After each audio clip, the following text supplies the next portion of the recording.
Hi, I'm Emily here at horticulture.co.uk, and in today's short video I'll show you how to sow Ammi Majus. Ammi Majus is a fantastic hardy annual bearing beautiful white blooms with green foliage. Ammi makes a lovely filler and is a long-lasting flower in bouquets.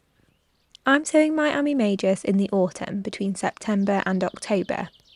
This is the ideal because the temperatures are still warm for speedy germination.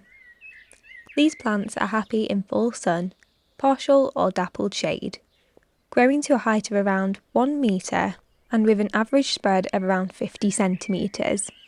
Ammi is ideal for the middle or back of borders. What you will need: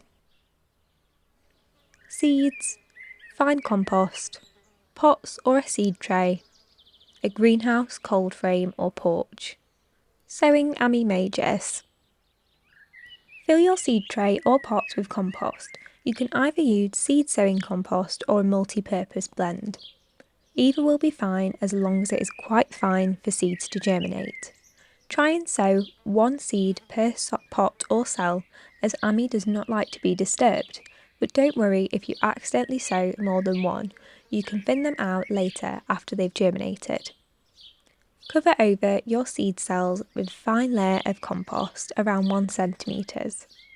Then add your seed tray to a water bath and allow the water to soak up from the bottom of the tray. This reduces diseases like root rot, which are common in the colder months. Some people choose to chill their seeds for a week before sowing. This is helpful if you're having a very warm September. They need it to be around 18 degrees to germinate.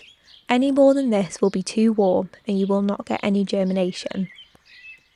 Ammi Majus is extremely hardy and it will survive temperatures down to -20 degrees, so you don't need to worry about a frost.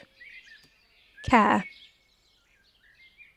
Overwinter your autumn sown Ammi in the greenhouse or cold frame, or if you're sowing in spring, sow from March to April. Keep the Ammi Majus well watered throughout the winter. You can do this just by filling up the water tray whenever it is down. You could also try sowing them directly in early spring for a later summer flowering.